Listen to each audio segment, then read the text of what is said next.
Cher, le 6-9.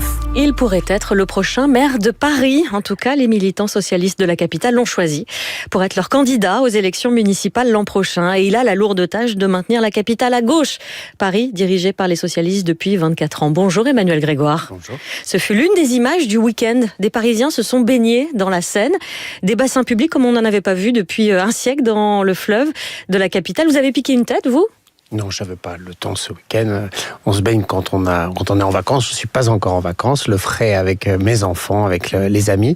C'était presque un acte politique de se baigner dans la Seine. Oui, je l'ai déjà fait et je dois vous dire que c'est très agréable. Et je veux rassurer ceux qui se posent des questions. C'est comme nager dans un lac. C'est extrêmement agréable. Et on le fait sur des sites absolument magnifiques. Et donc les trois ont leur charme. Allez prenez un peu de temps pour y aller. Mais là c'est fermé puisque on est soumis aux aléas climatiques, à la pluie qui est tombée et donc les analyses sont mauvaises. Là c'est fermé jusqu'à demain matin, c'est ça ? Exactement, c'est un principe de prudence. C'est comme un lac, c'est comme la mer. Quand tout est parfait, on peut y aller. Quand il y a des doutes, on ferme. C'est au moins s'assurer que quand c'est ouvert, on peut y aller en toute sécurité. En tout cas, ça fait partie des victoires d'Anne Hidalgo, des promesses tenues. Absolument, c'est grâce aux Jeux Olympiques et Paralympiques qui ont permis d'accélérer considérablement les investissements pour assainir la Seine. Et c'est vrai que c'est un des éléments positifs parmi tant d'autres de ce bilan exceptionnel de l'équipe municipale à gauche. Vous allez faire campagne l'année prochaine, dès maintenant, sur le bilan d'Anne Hidalgo. Bien sûr, sur le bilan de la gauche à Paris depuis 2001, les 2 mandats de Bertrand Delanoë, les 2 mandats de Anne Hidalgo, on va aussi poser de nouvelles priorités sur la question du pouvoir d'achat, sur la question de la protection, encore de la transition écologique. On l'a vu avec l'épisode de canicule qu'on vient de connaître, mais on est très fiers de ce bilan. Maintenant, à nous d'inventer une nouvelle histoire avec des nouvelles priorités. Je pose cette question parce que vous êtes en froid avec Anne Hidalgo. Vous avez été son premier adjoint. Vous n'étiez plus son dauphin. La maire de Paris avait adoubé un autre candidat, Rémi Féraud, que vous avez battu. Donc, vous vous êtes reparlé depuis votre victoire le 30 juin. Écoutez, oui, on échange. Je ne suis pas en froid avec Anne Hidalgo. J'ai été 10 ans son adjoint. Je suis désormais le candidat pour lui succéder. Elle m'apportera évidemment son soutien dans cette campagne et il me sera important. Elle sera avec vous en meeting ? On verra en temps utile, mais en tout cas, je sais qu'elle sera au rendez-vous pour que Paris reste à gauche parce que je crois que c'est ce qui lui tient à cœur et c'est un héritage collectif et maintenant un objectif que nous partageons. Ces dernières semaines à Paris, comme dans beaucoup d'autres grandes villes de France, on a eu très chaud. Très très chaud.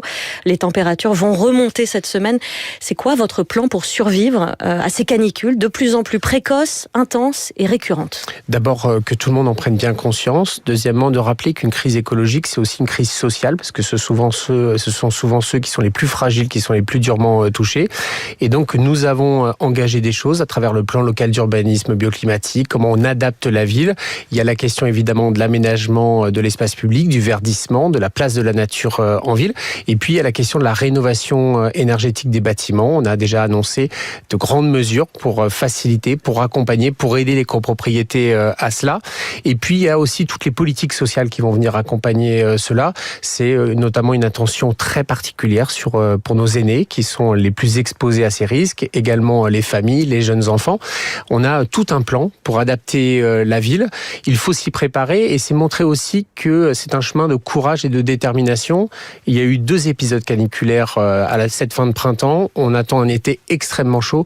Je crois que ça invite tout le monde à prendre conscience de l'urgence et à nous faire confiance pour agir. C'est arrivé très tôt cette année. L'année scolaire n'était pas terminée. Les écoles ont souffert énormément. Les écoles parisiennes doivent être rénovées. Aujourd'hui, vous avez un plan justement pour rendre les classes vivables, même en canicule ? Absolument. Il y a déjà un plan qui a été engagé. C'est d'ailleurs valable pour toutes les écoles de France et pas que pour les écoles parisiennes. Mais la ville de Paris a engagé un grand plan de rénovation thermique du bâti des écoles, dans lequel il y a le sujet de la protection contre le chaud, alors qu'historiquement, on avait plutôt tendance à vouloir obsessionnellement se protéger contre le froid. Le chaud est devenu sans doute l'enjeu principal, dans lequel il y a aussi des méthodes pédagogiques différentes, pouvoir faire classe dehors, à condition d'avoir nos fameuses cours oasis, ces cours aménagés avec beaucoup plus d'arbres, beaucoup plus d'endroits végétalisés, avec beaucoup plus de points d'eau.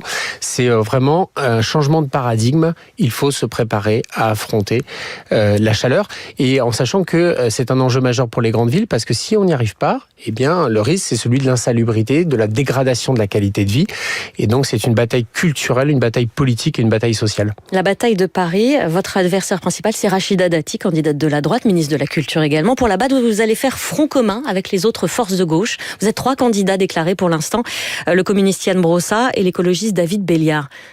On se connaît très bien, on a envie de travailler ensemble. On se réunira d'ailleurs dès cette semaine, dès mercredi 9 juillet, pour engager ce pacte de la gauche sociale et écologique à Paris. On a travaillé ensemble, chacun y apportant sa petite touche, ses priorités. Ça a toujours été dans un climat de confiance et de respect mutuel. Je souhaite pouvoir incarner cela et porter cette dynamique à gauche.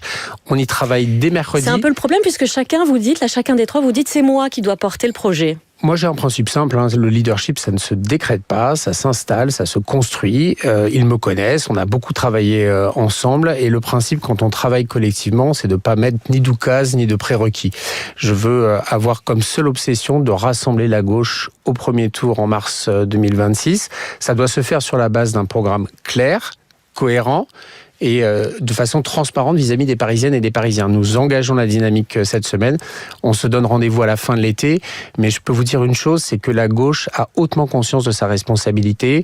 La menace de l'extrême droite, la menace d'une droite conservatrice extrêmement dure, ce sont d'abord les quartiers populaires, les classes moyennes qui en souffriraient. Donc notre responsabilité, c'est de les convaincre, c'est d'engager le rassemblement et de gagner. Yann Brossat, le communiste, il dit qu'il faut de la radicalité face à une candidate comme Rachida Dati. Il faut toujours de la radicalité, à condition que la radicalité, ce soit une ambition crédible.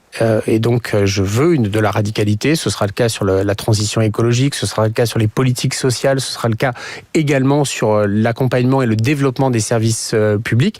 Et je suis certain qu'on arrivera à proposer, on y a déjà beaucoup tous travaillé les uns les autres, on arrivera en rassemblant nos projets à créer quelque chose de tout à fait innovant, de tout à fait inédit, qui, je l'espère d'ailleurs, inspirera pas seulement les électeurs parisiens, mais aussi la gauche nationale, sur cette gauche plurielle que j'aime et qui, je crois, est celle dont ont besoin les plus fragiles à Paris. Gauche plurielle jusqu'à où, en fait ? Est-ce que les mélenchonistes, les insoumis viennent avec vous ? Alors, nous ne souhaitons pas d'accord avec les insoumis ni au premier ni au deuxième tour. Ils ne le souhaitent pas non plus d'ailleurs, mais je veux dire que j'ai l'intention, évidemment, de m'adresser aux électeurs qui, à un moment, ont été tentés par Jean-Luc Mélenchon. Quand on parle de la jeunesse, quand on parle des classes populaires, ce pas des segments électoraux, ce sont mes priorités, ce sont les priorités de notre projet politique. Nous allons leur parler, nous allons essayer de les convaincre que c'est avec nous qu'on a une chance de garder Paris à gauche.